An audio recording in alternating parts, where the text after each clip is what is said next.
ओम शांति। 28/7/2026। गीत है दिल का सहारा टूट न जाए।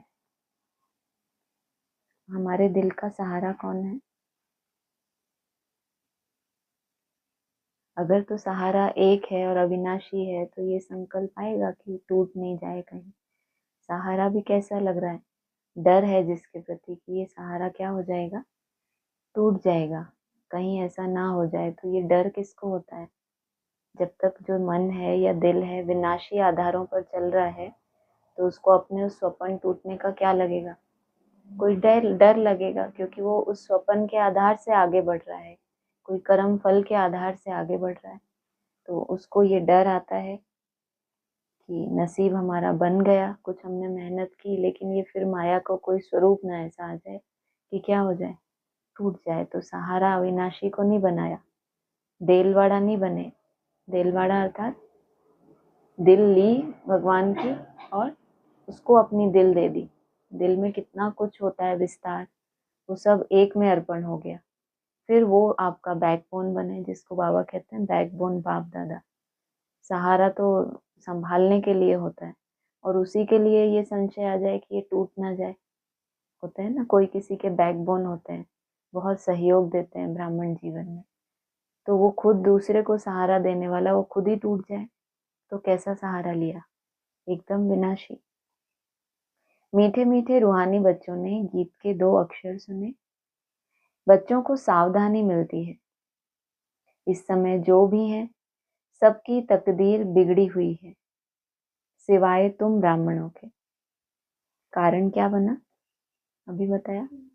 विनाशी सहारों के आधार पे चलते रहे, स्वप्न में चलते रहे तो क्या हुआ, उनके वो सहारे टूटने का डर रहा और धीरे धीरे सहारा हटेगा तो खुद तो इतने कमजोर ही हैं, उनको भी पता है हम इस सहारे की वजह से ही टिके हैं, अगर वो निकल जाएगा तो फिर हम एकदम नीचे आ जाएंगे। तुम्हारी अब बिगड़ी से सुधर रही है, बाप को कहा ही जाता है तकदीर बनाने वाला। तुम जानते हो शिव बाबा कितना मीठा है, तकदीर बनाने वाला कहा जाता है तो सबकी ही तकदीर नहीं बन जाती फिर? ये क्यों रो रहे हैं गीत में कि हमारा सहारा ना टूट जाए? तकदीर तो बनाने वाला किसको बताया, बाप को बताया। तो तकदीर बनती किस आधार से है? जो भी पुरुषार्थ का रास्ता बताया उस पर एक्यूरेट चलने से तकदीर बनती है। तुम जानते हो शिव बाबा कितना मीठा है, बाबा अक्षर बड़ा मीठा है। बाप से सब आत्माओं को वर्षा मिलता है, लौकिक बाप से बच्चों को वर्षा मिलता है, बच्ची को नहीं। यहाँ बच्चा व बच्ची सब वर्षे के हकदार हैं। बाप पढ़ाते हैं आत्माओं को, अर्थात अपने बच्चों को। आत्मा समझती है हम सब ब्रदर्स हैं, बरोबर ब्रदरहुड कहा जाता है ना। एक भगवान के बच्चे हैं, फिर इतना लड़ते झगड़ते क्यों हैं? सब आपस में लड़ते ही रहते हैं। अनेक धर्म अनेक मतें हैं और मुख्य बात तो रावण राज्य में लड़ाई ही चलती है, क्योंकि विकारों की प्रवेशता है। काम विकार पर भी कितना लड़ाई झगड़ा होता है। ऐसे बहुत राजाओं ने लड़ाई की है, काम के लिए बहुत लड़ते हैं, कितने खुश होते हैं। कोई के साथ दिल होती है तो मार भी देते हैं। काम महाशत्रु है। क्रोध वाले को क्रोधी ही कहेंगे, लोभ वाले को लोभी कहेंगे, लेकिन जो कामी हैं उनके बहुत नाम रखे हैं। इसलिए कहा जाता है अमृत छोड़ विष काहे को खाए।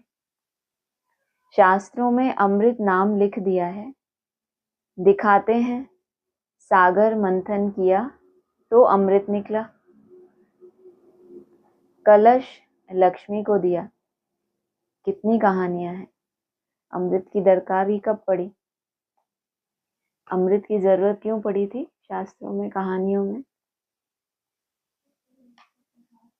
जब युद्ध छिड़ गई थी देवताओं में और असुरों में, तो युद्ध छिड़ गई कि ये असुर तो क्या हो गए, उनके गुरु शुक्राचार्य ने भी क्या किया था, संजीवनी सिद्ध की थी ना उन्होंने। तो देवताओं को भी क्या चाहिए, कुछ ना कुछ उनको भी तो सहारा चाहिए कि हमें भी तो अमृत मिले, कि हमारी मृत्यु ना हो।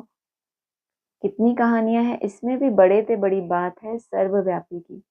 गीता का भगवान कौन और पतित पावन कौन। प्रदर्शनी में मुख्य इन्हीं चित्रों पर समझाया जाता है। पतित पावन ज्ञान का सागर और उनसे निकली हुई ज्ञान गंगाएं, व पानी की नदी व सागर। कितनी अच्छी अच्छी बातें समझाई जाती हैं। ज्ञान का सागर है, उनसे क्या निकली, ज्ञान की गंगाएं, या पानी की नदी। ज्ञान की गंगा को कहा जाता है पतित पावनी, और साधारण नदी होती है तो उसको पतित पावनी तो नहीं कहते, लेकिन पानी की भी नदियां हैं। कितनी अच्छी अच्छी बातें समझाई जाती हैं। बाप बैठ समझाते हैं, मीठे मीठे बच्चों, तुमको पावन किसने बनाया, बिगड़ी को सुधारने वाला कौन है, वह पतित पावन कब आते हैं, यह खेल कैसे बना हुआ है कोई भी नहीं जानते। बाप को कहा ही जाता है नॉलेजफुल, ब्लिसफुल, पीसफुल। गाया भी जाता है बिगड़ी को बनाने वाला एक। यह तो समझने में आता है बरोबर रावण हमारी बिगाड़ते हैं। यह खेल है हार जीत का। रावण को भी तुम जानते हो, जिसको भारतवासी वर्ष वर्ष जलाते हैं। यह भारत का दुश्मन है। भारत में ही हर वर्ष जलाते हैं। उनसे पूछो कब से जलाते आते हो, तो कहेंगे, इसका टाइमर बंद कर, तो क्या कहेंगे, कब से जलाते आए हैं। अरे बताते हैं क्या भारतवासी, अनादि चला आता है, क्या कहते हैं, ये तो रीति रिवाज है, रस्म है। फाउंडेशन उसका कहाँ पड़ा। ये रावण का जलाने में कभी भी थकते नहीं है। ये क्यों अभी रावण को जला रहे हैं, कहाँ से इन्होंने शुरुआत की है ना। इनके अंदर जो रावण के सूक्ष्म स्वरूप को भी इन्होंने जाना, कि रावण के भी, माया के भी, प्रकृति के तत्व सबके सूक्ष्म महीनता को जान लिया। उन्होंने तो कह दिया भक्ति मार्ग में, घर घर में रावण बैठा, इतने राम कहाँ से लाऊं। इसका मतलब केवल राम ही है जो रावण का क्या करता है, अंत कर सकता है। तो राम कौन होता है, शिव बाबा है। तो उनको ये लगा कि केवल उसी का सहारा है, लेकिन ये नहीं पता कि कोई इतना ऊंच है तो उसने अपने रचना को कैसा बनाया होगा। कोई भी पिता होता है तो अपने बच्चे को अपने पैरों खड़ा करना चाहता है, या जब तक वो है तब तक वो ठीक रहे, और वो चला जाए तो उसका डाउनफॉल हो जाए। कैसी शिक्षा दिलाते हैं उनको कि ये अपने पैरों पर खड़े रहें। भारत में ही हर वर्ष जलाते हैं। उनसे पूछो कब से जलाते आते हो, तो कहेंगे यह तो अनादि चला आता है, क्योंकि आदि को जानते नहीं है ना, कि सृष्टि की आदि कहाँ से हुई, सृष्टि की आदि किन से हुई, और किस कंडीशन में हुई, क्या उन्होंने ऐसा कर्तव्य किया स्वयं के प्रति। आत्मा और शरीर, प्रकृति और 5 विकार, इनको मिला के रावण कहलाता है। दोनों को जीतने से हम रावण को जीतते हैं।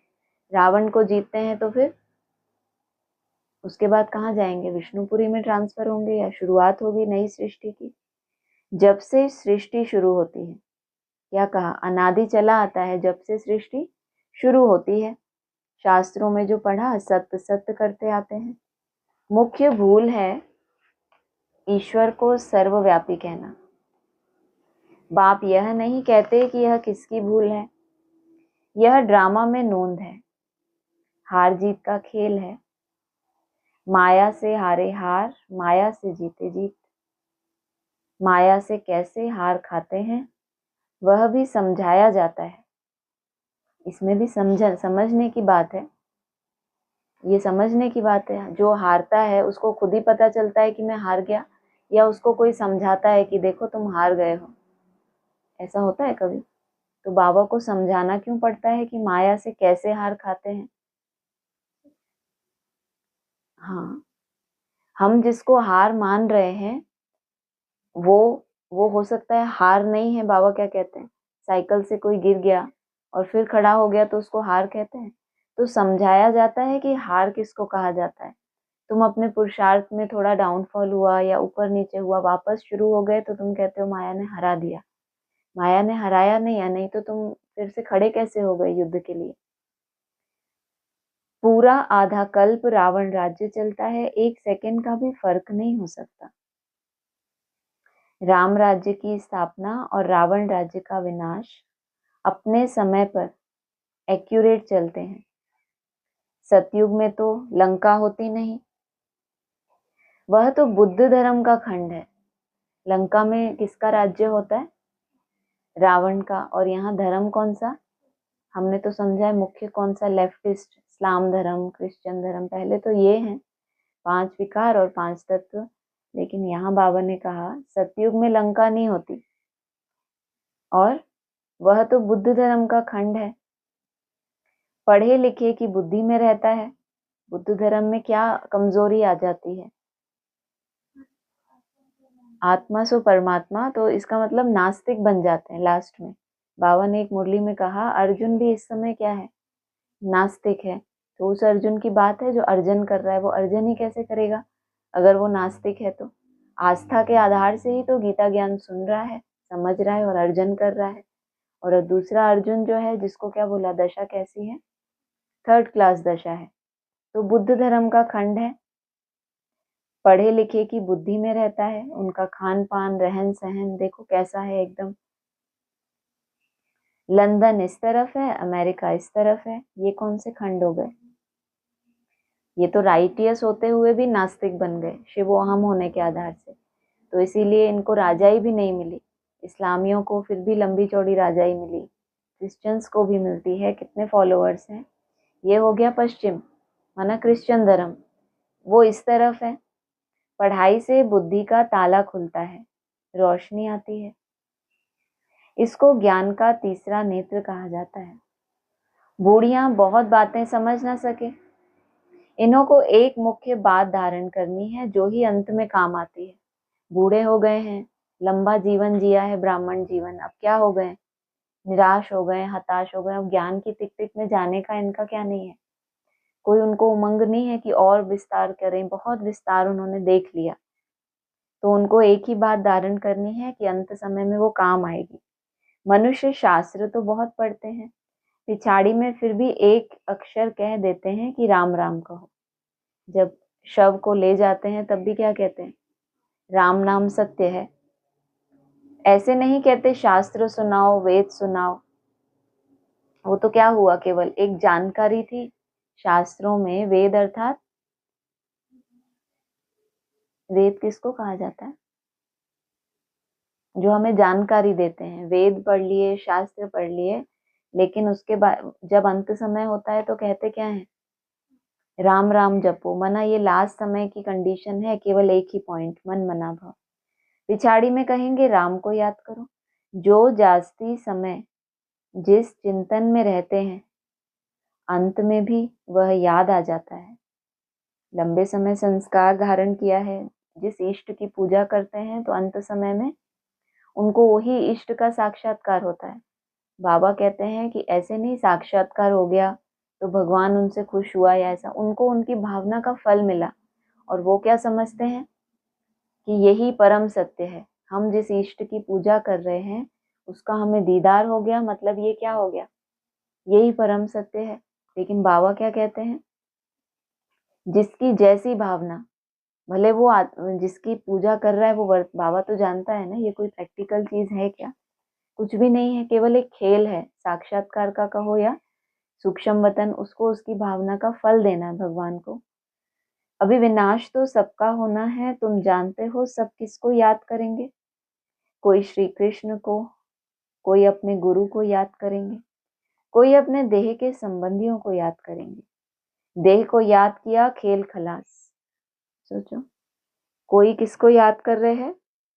श्री कृष्ण को। चलो ये देवताएं हो गए। उसके बाद अपने गुरु को, जो गुरु है वो तो फिर भी देहधारी हो गया। और फिर लास्ट में जो देह के संबंधी हैं, माना देह के संबंधी लौकिक, उनसे ऊपर अलौकिक भी नहीं बन पाए। अलौकिक परिवार में भी तो कोई बड़े होते हैं, तो उनको कहते हैं गुरु हैं, ये आगे बढ़ाते हैं, हमको गाइड करते हैं। और फिर श्री कृष्ण जो स्वयं योगेश्वर है, और फिर उनको बनाने वाला स्वयं शिव बाबा। तो ये भी कैटेगरीज हो गई। देह को याद किया, खेल खलास। खेल खलास तो वैसे भी हो रहा है ना, शरीर तो छूट ही रहा है, तो और कौन सा खेल खलास हो जाएगा। जिस सृष्टि चक्र में खेल खेल रही थी वो आत्मा शरीर का आधार लेके, वो शरीर तो जा रहा है उसका। तो बाबा ऐसा क्यों कह रहे खेल खलास। सत्यानाश, बाबा कहते हैं ना, सत्य का नाश हो रहा है उस आत्मा में। सत्य है आत्मा, और आत्मा का पिता परमात्मा। तो उस परमात्मा तक पहुंचने के लिए बीच में और भी रास्ते हैं। कोई देवी देवताओं को इष्ट बनाया, कोई शास्त्रों का ही चिंतन आ जाता, कुछ तो उस लौकिक देह से हटकर ऊपर चिंतन किया होता, तो ये यात्रा और आगे बढ़ती। शायद कुछ जन्म और लेने पड़ते, हिसाब किताब चुकतू होके आत्मा मुक्त होती। लेकिन खेल ही क्या हो गया, खलास। अभी अगले जन्म में फिर इसको उसी दुनिया में, हाँ, उसी कीचड़ की दुनिया में रमण करना है। यहाँ तुमको एक ही बात समझाई जाती है, अपने को आत्मा समझ, पाप को याद करते रहो। चार्ट रखो कि हम कितना याद करते हैं। जितना याद करेंगे पावन होते जाएंगे। ऐसे नहीं गंगा में स्नान करने से पावन बनेंगे। आत्मा की बात है ना, आत्मा ही पतित, आत्मा ही पावन बनती है ना। बाप ने समझाया है, आत्मा एक स्टार बिंदी है, भ्रुकुटी के बीच में रहती है। कहते हैं आत्मा स्टार अति सूक्ष्म है। तुम बच्चे ही इन बातों को समझ सकते हो। बाप कहते हैं मैं कल्प के संगम युगे आता हूँ। उन्होंने फिर कल्प अक्षर छोड़ युगे युगे अक्षर लिख दिया। तो मनुष्यों ने उल्टा समझ लिया है। मैंने कहा है कल्प कल्प संगम युगे आता हूँ, घोर अंधियारा और घोर सोझरे के संगम पर। जब रात पूरी हो और दिन शुरू होने वाला होता है तो उसके भी बीच में आता हूँ। बाकी युगे युगे आने की तो दरकार ही नहीं, सीढ़ी उतरते ही आते हैं। जब पूरे 84 जन्म की सीढ़ी उतरते हैं तब बाप आते हैं। यह ज्ञान सारी दुनिया के लिए है। सन्यासी लोग तो कह देते हैं इन्हों के चित्र सब कल्पना है, परंतु कल्पना की तो इसमें कोई बात ही नहीं। यह तो सबको समझाया जाता है, नहीं तो मनुष्यों को पता कैसे पड़े, इसलिए यह चित्र बनाए गए हैं। यह प्रदर्शनी देश देशांतर में ढेर होती रहेंगी। बाप कहते हैं बहुत भारतवासी बच्चे हैं तो सब बच्चे ना, अनेक धर्मों का यह झाड़ है। बाप बैठ समझाते हैं यह सब काम चिता पर बैठ जल मरे हैं। सतयुग में जो पहले पहले आते हैं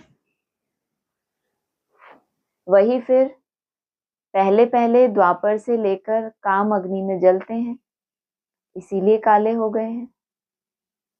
अभी सबकी सदगति होनी है, तुम निमित्त बनते हो। बात हो रही है सतयुग में जो पहले पहले आए और पहले पहले ही द्वापर से लेकर काम अग्नि में जलते आए, इसलिए काले हो गए। ये कैसे भारतवासी हैं। बाबा ने कहा ना, हैं तो भारतवासी बहुत ना। अब इनकी सदगति होनी है, और इनकी सदगति के निमित्त कौन बने, क्या बताया, सुना ही नहीं किसी ने। तुम निमित्त बनते हो इनकी सदगति के, जो सतयुग में पहले पहले आए, लेकिन द्वापर में क्या हुआ, पहले पहले जल मरे काम अग्नि में। तुम्हारे पिछाड़ी सबकी सदगति होनी है। सतयुग में पहले पहले आने वालों के भी तुम क्या हो, पूर्वज हो गए ना, तभी तो बोला तुम्हारे पिछाड़ी में। सतयुग आदि वालों की सदगति भी तुम्हारे पिछाड़ी में होनी है, तो तुम कौन से हो गए, कलातीत हो गए ना। बाप कितना सहज रीति समझाते हैं, कहते हैं सिर्फ बाप को याद करो। आत्मा ने ही दुर्गति को पाया है। आत्मा पतित बनने से शरीर भी ऐसा मिलता है। इसमें आवाज, आत्मा को पावन बनाने की युक्ति बाप बिल्कुल सहज बताते हैं। पहले आत्मा को शरीर ऐसा मिला है किस वजह से, अगर रोगी बीमार धीमार है तो हमें किस वजह से मिला, क्योंकि आत्मा पतित बनी है तो पहले बाप क्या रास्ता बताते हैं? बीज को पावरफुल बनाना, ना कि पत्ते पत्ते को क्या देना, पानी देना। तो ये शरीर क्या हो गया? इस बीज का विस्तार हो गया, ये पूरा वृक्ष हो गया। तो इसको पानी नहीं देते, पहले बाबा किसके ऊपर काम करते हैं? पहले आत्मा के ऊपर। आत्मा को पावन बनाने की युक्ति बाप बिल्कुल सहज बताते हैं। फिर आत्मा पावन बनेगी तो क्या बताया आगे? शरीर भी उसको पुराना छोड़ना पड़ेगा, माना ये पतित शरीर में नहीं रह सकेगी, शरीर को भी सतो प्रधान बनाएगी। त्रिमूर्ति के चित्र में ब्रह्मा का चित्र देख मनुष्य हाय हाय मचा देते हैं। ये हाय हाय कब से चली आ रही है? आदि से ही चली आ रही है। पहले जिस तन का आधार लिया, इतना वैराग आया तो बाप ने प्रवेश किया तो चारों तरफ कितनी हाहाकार मच गई। और ये भी हिम्मत की बात थी कि दो तो देवताओं को बिठा दिया और एक साकार मनुष्य जो प्रैक्टिकल में है,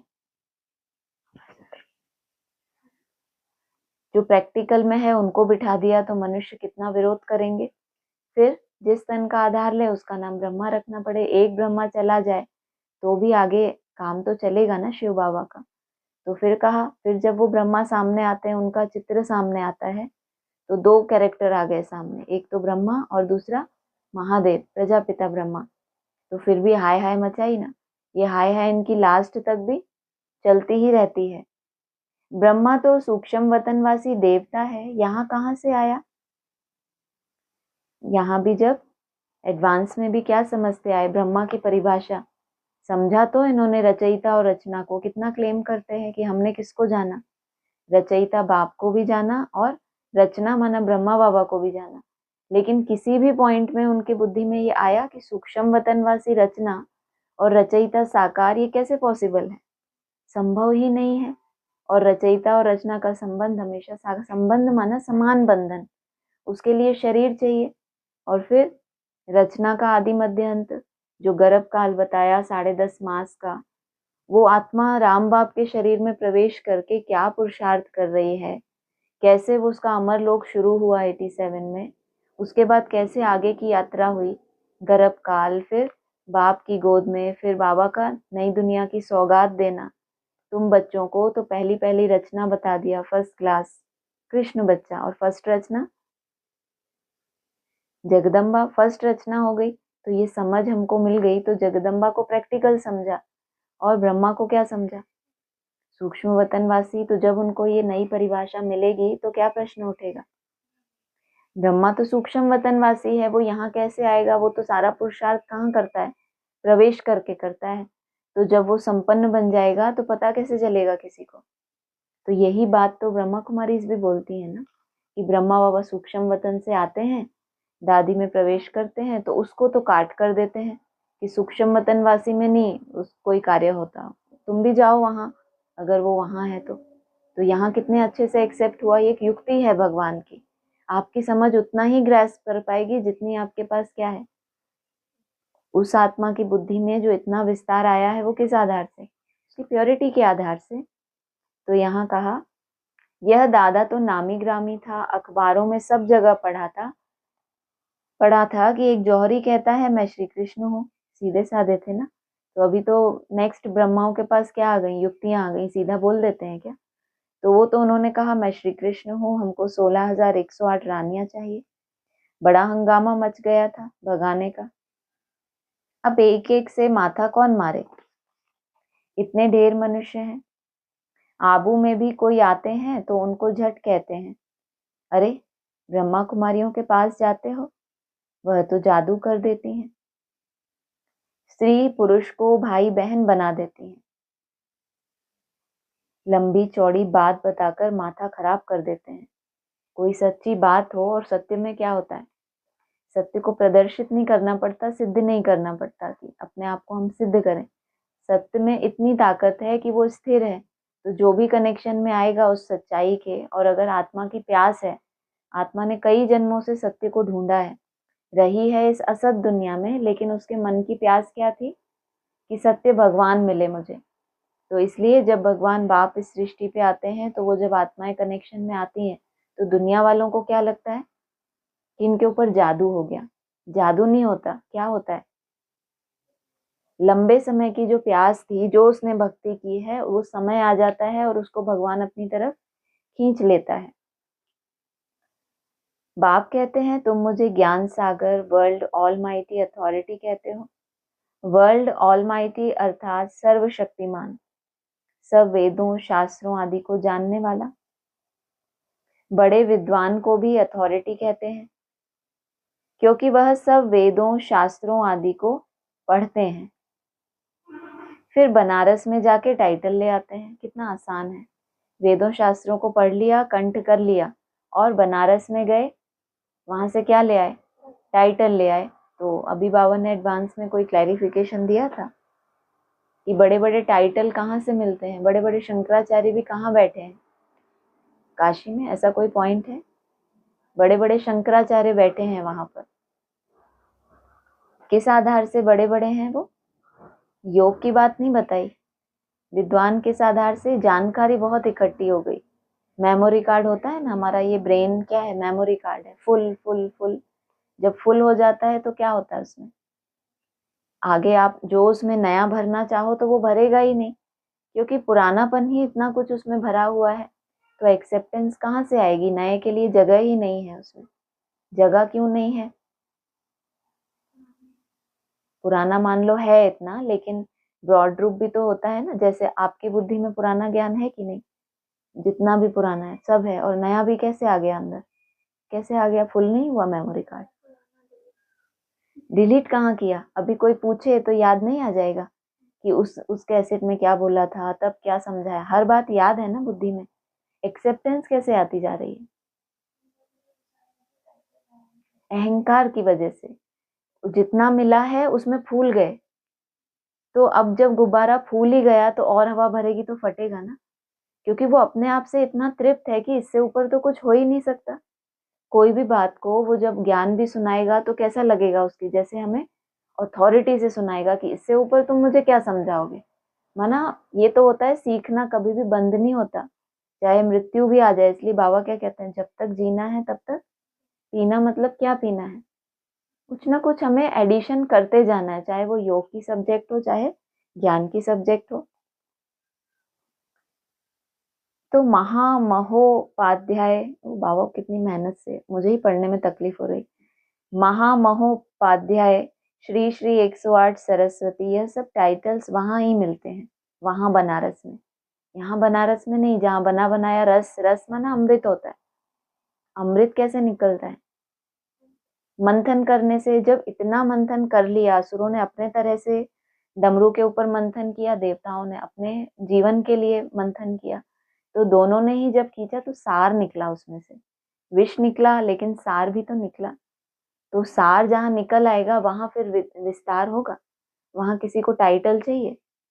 आज टाइटल लेके बैठे हैं और कल माया क्या करती है? क्योंकि बाबा क्या चाहता है, आपकी यात्रा कैसी हो? एकदम सारे विकार हों, लेकिन अहंकार अगर आपके अंदर आ गया तो वो आपको, सबसे बड़ा नुकसान उसका ये है कि आपको अपनी पूरी यात्रा में एहसास भी नहीं होने देगा कि ये है आपके साथ। जैसे चूहा होता है ना, काटता भी जाता है, फूंक भी मारता जाता है, तो उसको लगता है नहीं है, नहीं है, अहंकार नहीं है।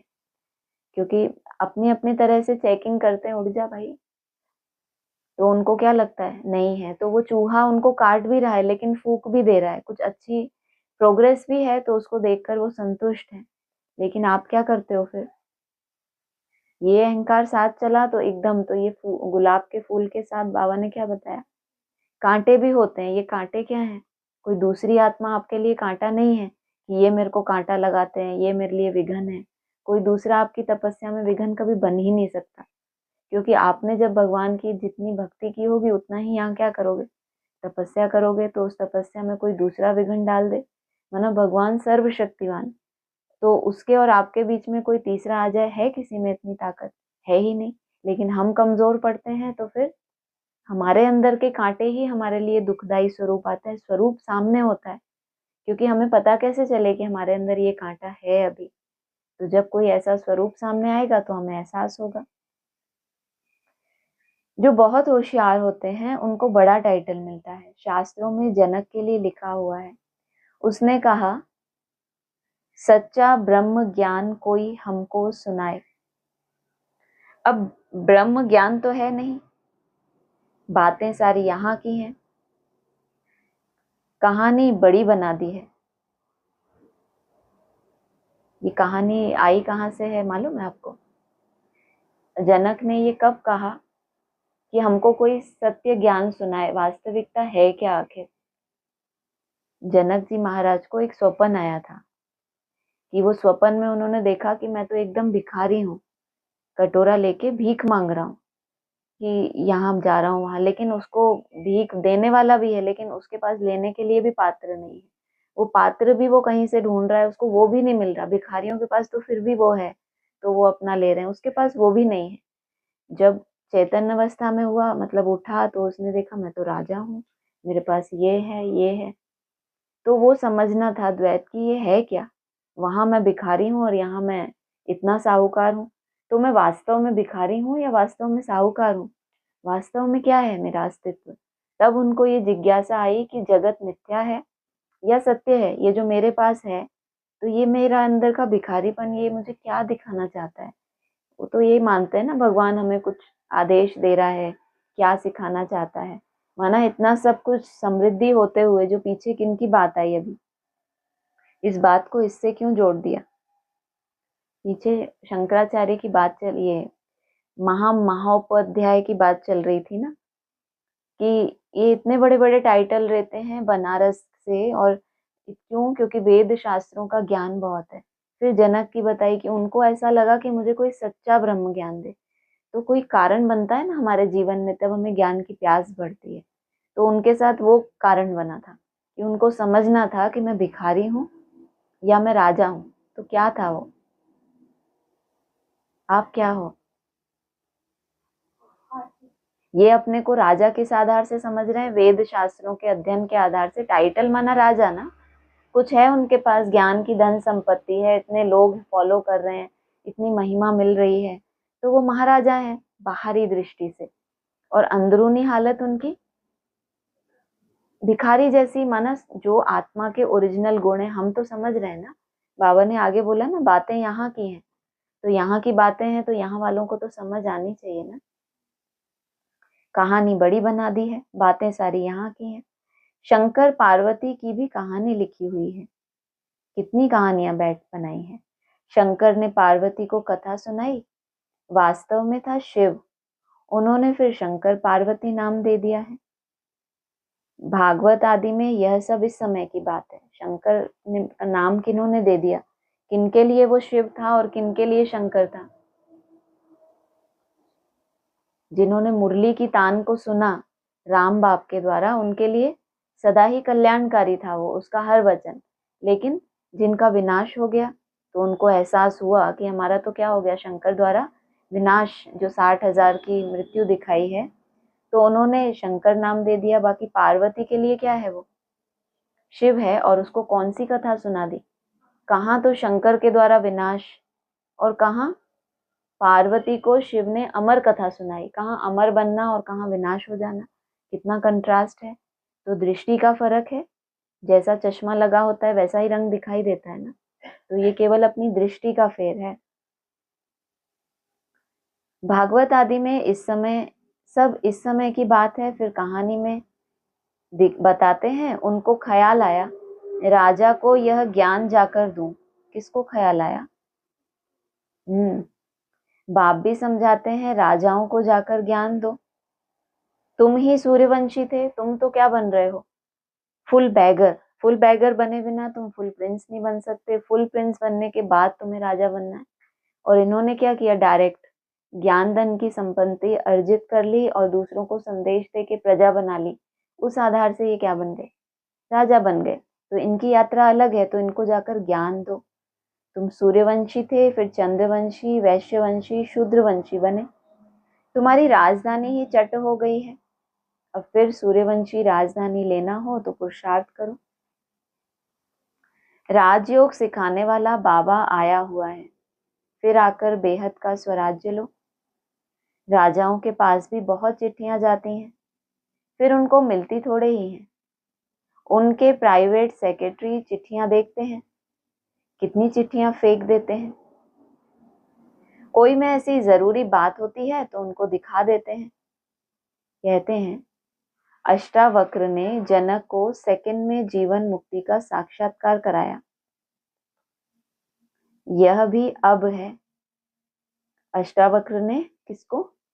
हाँ, क्योंकि जनक को ये पैदा हुई जिज्ञासा कि क्या हो, मुझे सच्चा ब्रह्म ज्ञान प्राप्त हो। ज्ञान इतना मिल गया, ईश्वर को जान लिया, माना ब्रह्म को भी जान लिया, लेकिन अब इस इतने विस्तार के ज्ञान में सत्य क्या है, अमृत क्या है, उनको वो चाहिए था। तो अष्टावक्र ने जनक को सेकंड में जीवन मुक्ति का साक्षात्कार कराया। यह भी अब है। अब बाप कितनी अच्छी तरह बैठ तुमको समझाते हैं। जो समझने वाले नहीं है वह यहाँ वहां देखते रहेंगे।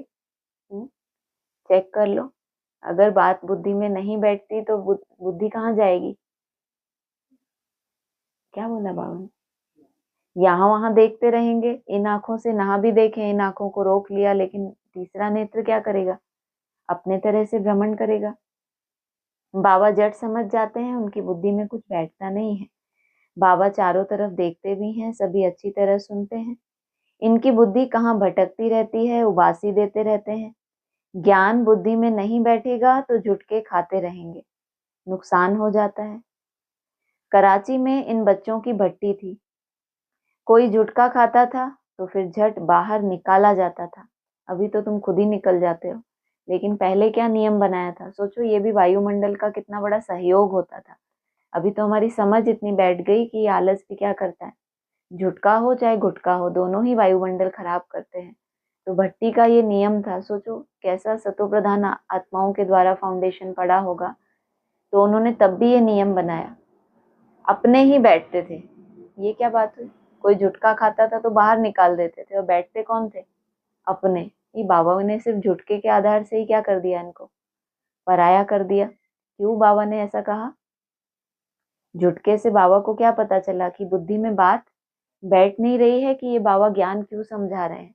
जब आपका इंटरेस्ट कहीं जागा हुआ होता है तो नींद आती है। सीरियल देखते हो कभी फोन में तो नींद आती है। रोज रोज एक ही एपिसोड अगर देखो तो नींद आ जाएगी? आएगी?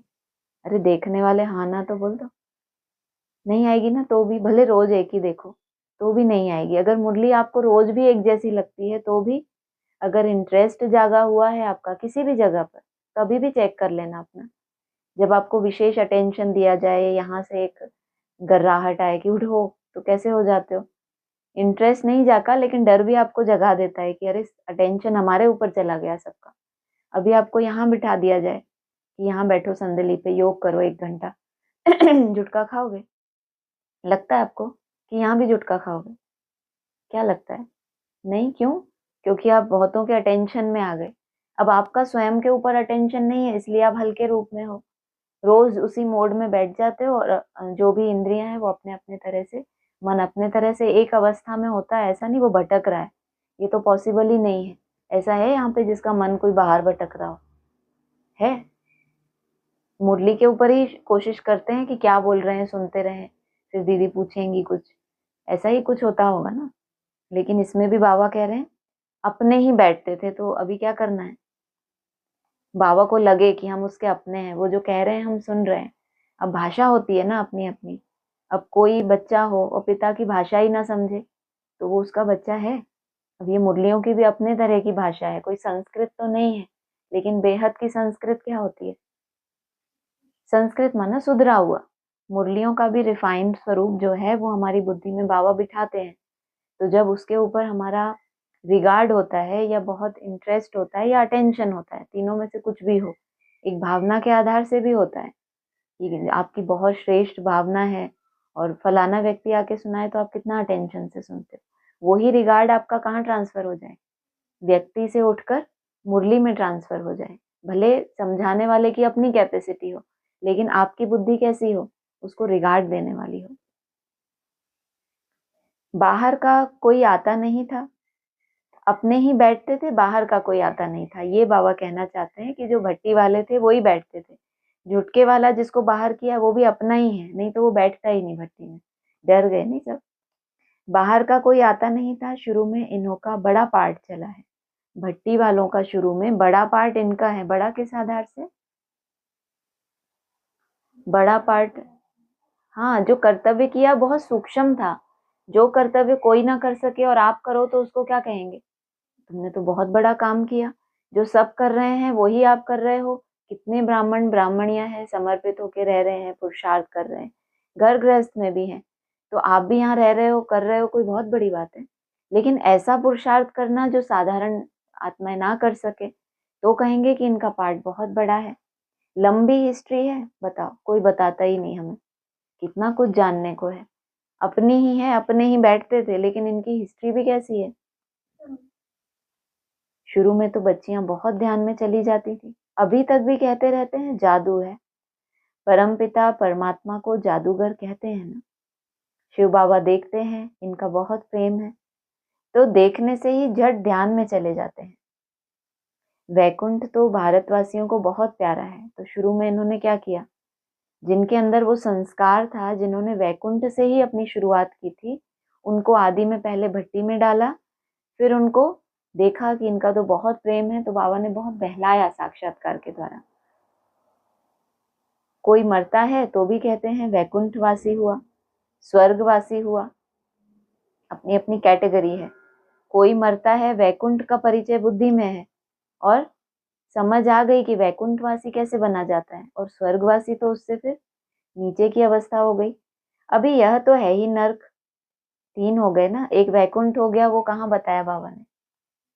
चले जाते हैं पहाड़ों पर, वहीं जाकर गल मरे। फिर स्वर्ग किसको कहेंगे? जो एशलम होते हैं, जो माना जब तक वो राजधानी पूरी तरह स्थापन हो, तो कहेंगे जो भी एशलम है वो फिर भी क्या है दुनिया के मुकाबले।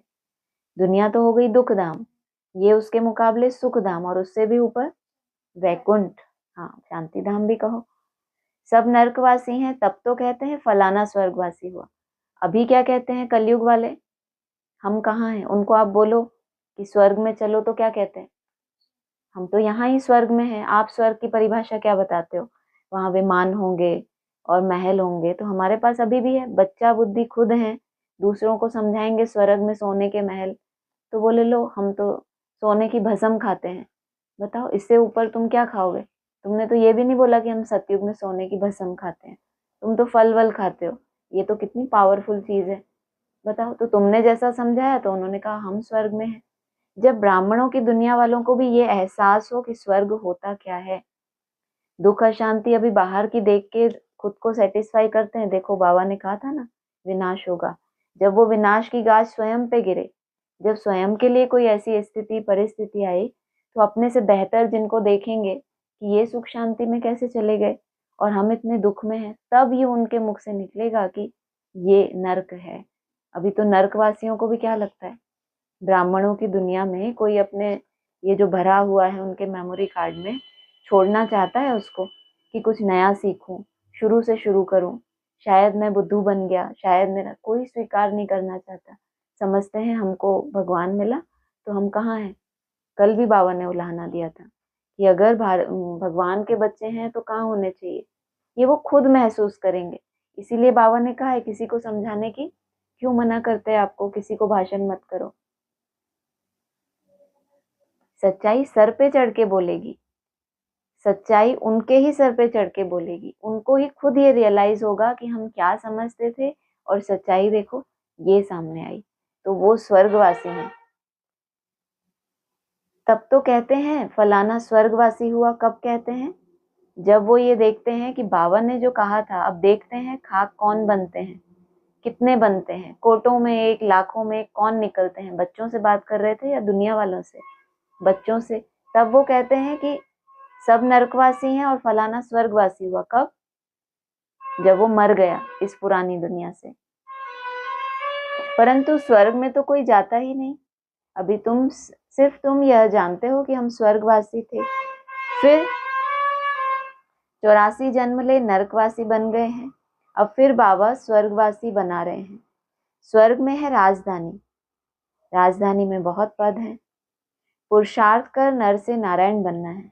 वैकुंठ में एक छोटा सा गांव, और स्वर्ग में क्या है, पूरी राजधानी है। तो तुम जानते हो यह मम्मा बाबा भविष्य में लक्ष्मी नारायण बनते हैं। अभी पुरुषार्थ कर रहे हैं, इसीलिए कहा जाता है फॉलो मदर फादर। जैसे यह पुरुषार्थ करते हैं तुम भी करो।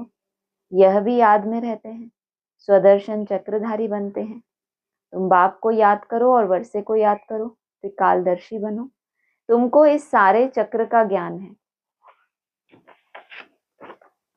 इसमें तत्पर रहो। जो भी ज्ञान है बुद्धि में, तत्पर रहना किसको कहते हैं, समझते हो?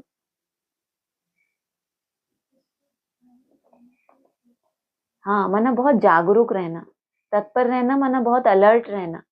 ज्ञान हमें समझाया जाता है, कई बार हम सेटिस्फाइड रहते हैं कि इतना सारा ज्ञान समझा, सब समझ लिया, लेकिन बाबा फिर भी क्या कहते हैं, याद भी करो और साथ साथ तत्पर भी रहो। माना कुछ नया आपको मिले धारण करने के लिए, अपने आप में परिवर्तन करने के लिए, अपनी किसी कमी के लिए कोई इशारा मिले तो क्या रहो, संतुष्ट मत हो जाओ कि मेरे को जितना स्टेज बन गई मेरी बननी थी। हमेशा क्या रहो, कुछ नया ग्रहण करने के लिए तत्पर रहो। अपना मेमोरी कार्ड हमेशा अहंकार से खाली रहे कि कुछ अगर कभी कोई इशारा भी दे शुभ भावना से तो क्या हो, एकदम प्यार से वो आपके अंदर चला जाए। नहीं तो जैसे ही कार्ड में कुछ भरो तो क्या कहता है, मेमोरी फुल फुल। तो जिसका ये माथा अहंकार से भरा रहता है वो ऊपर से हाँ हाँ कर भी दे, अंदर से स्वीकार ही नहीं कर सकता कि आप उसके भलाई के लिए कुछ बोल रहे हो। सोचो आप, यहाँ तक भी फुल होता है। तो तत्पर रहो, औरों को समझाते रहो, इस सर्विस में ही लगे रहेंगे तो और कोई धंधा आदि याद नहीं पड़ेगा। अच्छा, मीठे मीठे सिकी लदे बच्चों प्रति माता पिता बाप दादा का याद प्यार गुड मॉर्निंग।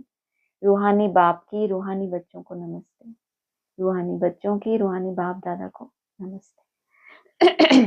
धारणा के लिए सार है, सतयुग में ऊंच पद पाने के लिए माता पिता को पूरा पूरा फॉलो करना है, उनके समान पुरुषार्थ करना है, सेवा में तत्पर रहना है, एकाग्र हो पढ़ाई करनी है, याद का सच्चा सच्चा चार्ट रखना है, अपने को आत्मा समझ बाप को याद करना है, देह व देहधारियों को याद नहीं करना। वरदान है, अपने हाईएस्ट पोजीशन में स्थित रहकर हर संकल्प बोल और कर्म करने वाले संपूर्ण निर्विकारी भव। संपूर्ण निर्विकारी अर्थात किसी भी परसेंट में कोई भी विकार तरफ आकर्षण ना जाए, कभी उनके वशीभूत ना हो। हाईएस्ट पोजीशन वाली आत्माएं कोई साधारण संकल्प भी नहीं कर सकती। जितना ऊंचे जा रहे हो तो उसकी निशानी क्या है, जिस तरह के संकल्पों में पहले आप रमण करते थे और आपको कोई पश्चाताप भी नहीं होता था कि ये कैसे संकल्प है, और अभी आप जितना जितना ऊपर जा रहे हो तो वो संकल्प रूप में भी आ जाए तो आपको कैसा लगता है? ऐसा होता है, नहीं होता? होता है। पहले से हमारा रियलाइजेशन बढ़ रहा है, पश्चाताप कहो या हमें नफरत होती है उससे कि ये कैसे आ गया, इसका मतलब आत्मा अब सक्षम है कि इसको हटा सकती है, तभी तो उसको संकल्प आ रहा है।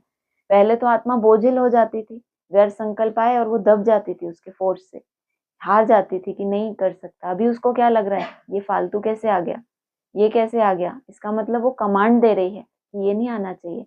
उसमें थोड़ी सी क्या हो गई, पावर इकट्ठी हो गई है। तो जब कोई भी संकल्प या कर्म करते हो तो चेक करो, जैसा ऊंचा नाम वैसा ऊंचा काम है। अगर नाम ऊंचा और काम नीचा तो क्या होगा? हाँ, तो बदनाम हो जाएगा। माना नाम इतना ऊंचा धारण किया कि हम शिववंशी हैं, और काम नीचा किया तो उस नाम को भी क्या किया, बदनाम कर दिया। बद माना बुरा। इसलिए लक्ष्य प्रमाण लक्षण धारण करो, तब कहेंगे संपूर्ण निर्विकारी अर्थात होलिएस्ट आत्मा। स्लोगन है, कर्म करते करन करावनहार बाप की स्मृति रहे तो स्व पुरुषार्थ और योग का बैलेंस ठीक रहेगा। अव्यक्त इशारे हैं, इस कलयुगी तमो प्रधान जड़ जड़ीभूत वृक्ष की दुर्दशा देखते हुए ब्रह्मा बाप को संकल्प आता है। सोचो, ये खुद ही ब्राह्मण लिख रहे हैं, वो समझते हैं दुनियावी कलयुगी झाड़ की बात है, और ब्रह्मा बाप को संकल्प आता है कि अभी अभी बच्चों के तपस्वी रूप द्वारा योग अग्नि द्वारा इस पुराने वृक्ष को भस्म कर दे। ये वो लिख रहे हैं जो वो देख रहे हैं अपने आसपास की कोई तपस्वी रूप बच्चे हैं ही नहीं, लेकिन उन्होंने ये लिखा क्यों है? कहीं ना कहीं बाबा ने बोला हुआ है ना अव्यक्तवाणी में कि ब्रह्मा बाप को ये संकल्प आता है कलयुगी झाड़ की दुर्दशा को देख के कि क्या करें, भस्म कर दें। ऐसे नहीं, बच्चों के तपस्वी रूप द्वारा योग अग्नि द्वारा इस पुराने वृक्ष को भस्म कर दे। तो उस पुराने वृक्ष से नए को क्या किया, एक नई कलम लगाई। किस लिए? बच्चों को बताया ना अभी, तपस्वी रूप देना था, क्योंकि ये आदि में भी कहाँ पड़े थे, अभी बताया भट्टी में पड़े थे, और इनकी इतनी लंबी हिस्ट्री है, इतना लंबा समय इन्होंने तपस्या में बिताया है, तो अंत में भी इनको उसी पुराने झाड़ में अलग से कैसे उनको सिखाएं, कैसे उनको वो वायुमंडल दें जहां विस्तार ना हो, केवल सार हो। परंतु इसके लिए संगठित रूप में फुल फोर्स से योग ज्वाला प्रज्वलित चाहिए। तो ब्रह्मा बाप के संकल्प को साकार में लाओ। ब्रह्मा बाप को संकल्प भी आया और उन्होंने क्या किया, प्रैक्टिकल कर्तव्य भी किया। ब्रह्मा बाबा की बात नहीं है, ब्रह्मा बाप की बात है, जिनको ये ड्यूटी मिली हुई थी कि क्या करो, डमरू बजाकर विनाश करो। तो पुराने का विनाश किया और नए को हाँ स्थापन कर दिया। अब तुम क्या करो, उनके उस संकल्प को प्रैक्टिकल लाके साकार में लाओ। ओम शांति। हाँ जी, ऑनलाइन किसी को बोलना है तो बोलिए।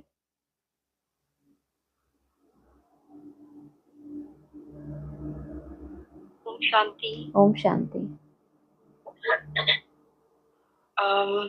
ये ब्रह्मा बाप का जो संकल्प है उसे हम साकार में लाएंगे। बिल्कुल। हम मेहनत करेंगे कि संगठित रूप में जो बोला ना, फुल फोर्स से योग ज्वाला, सारे दिन में ये हमारे करना पास कोई चाहिए। एक टाइम ऐसा स्वयं के लिए होना चाहिए, संगठित रूप में भी हो, स्वयं के लिए भी कोई भी एक टाइम, चाहे वो अमृत वेला हो, नुमा शाम, एक टाइम 2 टाइम की बीच बीच में वो हमें महसूस हो कि हमने ज्वाला स्वरूप की मेहनत की। जब हम किसी काम के लिए पूरी ताकत लगाते हैं तब हमारे पास एनर्जी तो है, लेकिन सिर्फ एक संकल्प की देरी होती है कि पूरी ताकत लगानी है, और सहयोग भी मिलता है फिर उसमें। तो पूरे समय याद हमारी हमेशा ज्वाला रूप में होती है, लेकिन कोई कोई टाइम जो हमें लगता है हमारे लिए निकालना सहज है, ताकत पूरी लगानी है। याद रिफाइन जितनी होगी उसी को ज्वाला रूप कहेंगे। हाँ जी।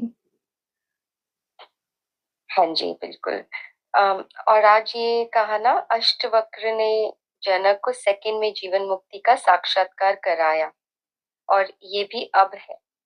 तो बिल्कुल। ये कह सकते हैं विष्णु की नाभि से ब्रह्मा, ये हाँ वो जी। वाला समय। हाँ जी, बिल्कुल, ये भी कह सकते हैं कि अष्टावक्र ने जनक को सेकंड में साक्षात्कार कराया।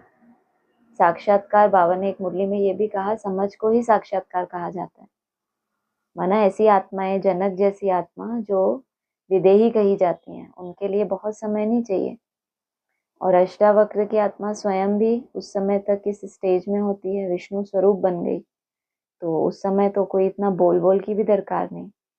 जो जनक को बनना है, जिस अवस्था में उनको जाना है, तो साक्षात्कार उनको प्रैक्टिकल हो जाता है, प्रैक्टिकल जीवन देख के हो जाता है। पूरा संगठन ऐसा बन गया तो वो क्यों नहीं बन सकते। तो सेकंड में साक्षात्कार हो गया। एक को देख के तो फिर भी नतमस्तक हो सकता है कि भगवान की प्रवेशता थी इसीलिए ऐसे बने, लेकिन जब पूरा ही संगठन ऐसा बन गया तो सेकंड में उमंग आएगा ना कि हम भी ऐसा करें। हाँ जी। हाँ जी। और फिर ये भी कहा आज कि शास्त्रों में युगे युगे लिख देते हैं, हाँ कल्प जी। नहीं लिखते। तो हर बात जो शास्त्रों में लिखी गई है वो संगम युग की तो बातें है ना। हाँ, विस्तार जरूर हो गया, लेकिन जैसे बाबा ने कहा, मैं कल्प कल्प संगम युग के आता हूँ, घोर अंधियारे और घोर सोचे के संगम पर। इसको हम कैसे समझे? एक कल्प माना चारों युग मिलाकर एक कल्प कहा जाता है। बाबा ने जो समझाया कि चारों युगों की शूटिंग जो होती है उसको एक कल्प कहा जाता है। तो एक कल्प बीत गया, उसके बाद फिर ये दूसरा कल्प, मतलब प्रैक्टिकल में तो ये कहेंगे, वो शुरुआत में जो हमने समझा था वो भक्ति मार्ग की कैलकुलेशन थी कि कलयुग से द्वापर दुगना, ये शास्त्रों में लिखा है। जो भी कैलकुलेशन उस हिसाब से शूटिंग थी, मनसा के आधार से प्रैक्टिकल एक्टर्स भी थे, लेकिन जो रिजल्ट सामने आनी चाहिए थी वो प्रैक्टिकल नहीं थी। उसके बाद जो शूटिंग पीरियड शुरू हुआ है, तो 4 मतलब एक युग होता है 3.5 वर्ष, जो हमने यहाँ बेहद में समझा है, उस हिसाब से 4 युग बीतना, एक बार वो शूटिंग चलना, दूसरी बार भी वो शूटिंग का चल जाना, तो रात पूरी हो और फिर दिन शुरू हो, उसके बीच में मैं आता हूँ। तो वो जो कल्प है, चारों युगों का सम्मिलित रूप एक कल्प होता है। तो ऐसे 2 कल्प जब निकल जाते हैं तब लास्ट में बाप को आना होता है, क्योंकि उस समय भक्ति पूरी होनी है। तो ऐसे बहुत से बाबा ने मुरली में पॉइंट दिए कि जब तुम पुकारेंगे तब आऊंगा, जब भक्ति पूरी होनी होती है तब आऊंगा, जब तुम्हारे 84 जन्म पूरे होते हैं तब मुझे आना होता है। तो ऐसे कई इशारे हैं। आज बोला कि जब घोर रात्रि पूरी होनी होती है, सोजरा शुरू होने वाला होता है, उसके संगम पर आता हूँ। ये बात पहले भी बोली है बाबा ने। हाँ जी।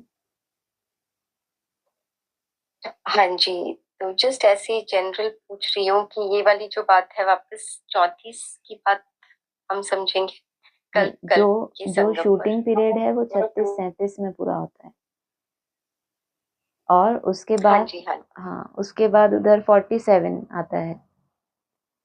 तो बीच का समय है दोनों के। तो ये एक क्लास में भी आया था शायद, 42 के आसपास का समय।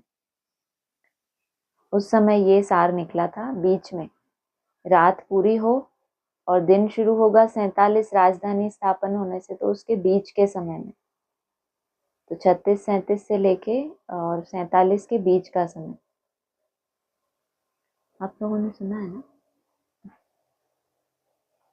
हाँ जी, हाँ जी, याद आया है, ऐसा वैसे बोला वो है। लोग जो युगे युगे कहते हैं वो इस हिसाब से कि यहाँ जो बाबा ने 4 युगों की शूटिंग बताई, 61 से शुरू हुई 76 तक, तो उसमें भी लक्ष्मी नारायण के रूप में प्रत्यक्षता हुई। फिर नेक्स्ट त्रेता युग में राम सीता के रूप में। ऐसे जो ये शूटिंग पीरियड पर्सनल उन आत्माओं के लिए घूमता है, या किन्हीं आत्माओं के लिए, वो एक्टर्स उस टाइम पर अपनी किसी विशेष स्टेज में जाते हैं।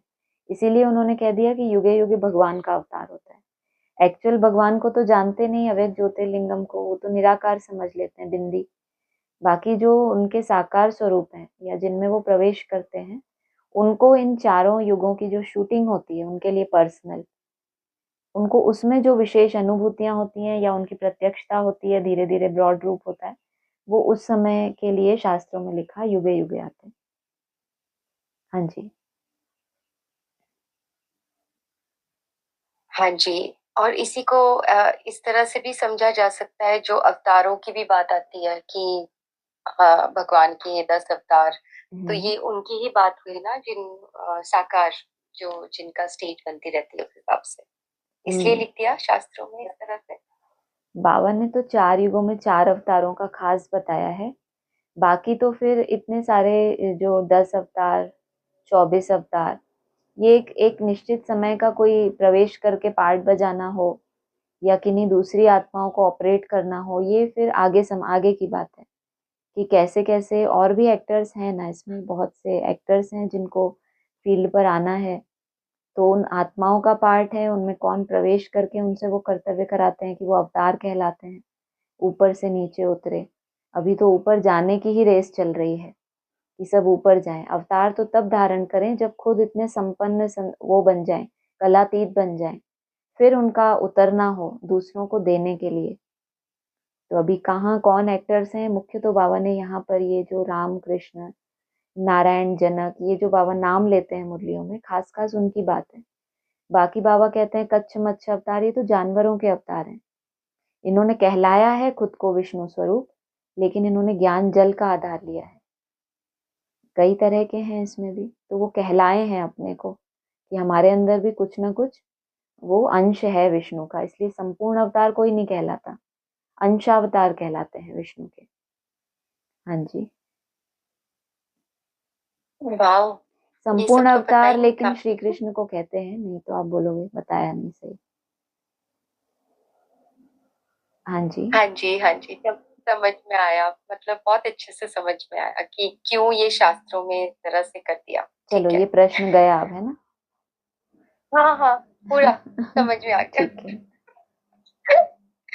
अ, और एक और लास्ट, ये जो ब्रह्मा बाबा ने कहा था उस वक्त पर कि मैं श्री कृष्ण हूँ और हमको 16,108 रानियां चाहिए, ऐसा बाबा ने कहा था, ऐसे डायरेक्ट डायरेक्ट? ऐसा कहा नहीं होगा, लेकिन अखबार वाले तो उसी तरह से छापते हैं ना।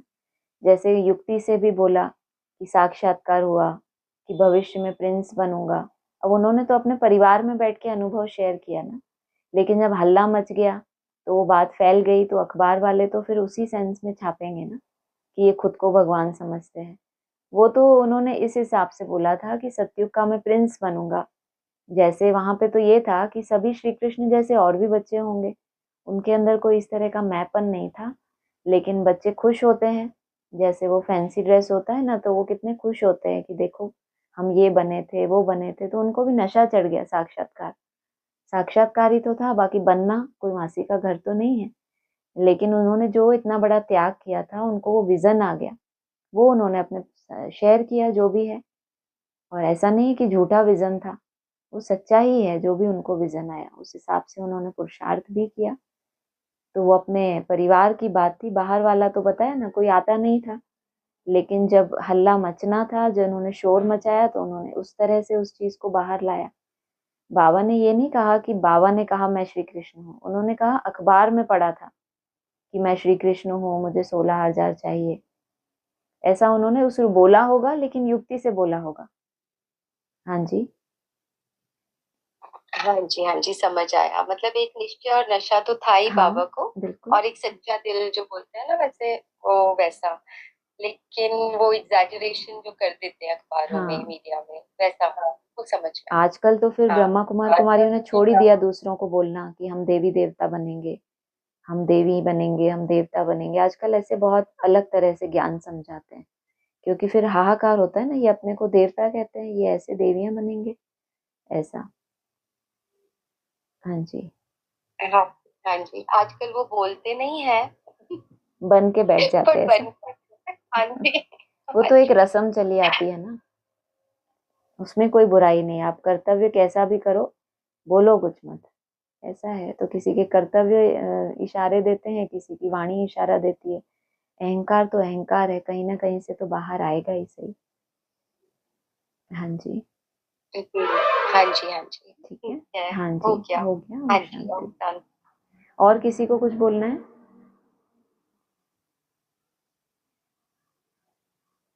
ठीक है। ओम शांति।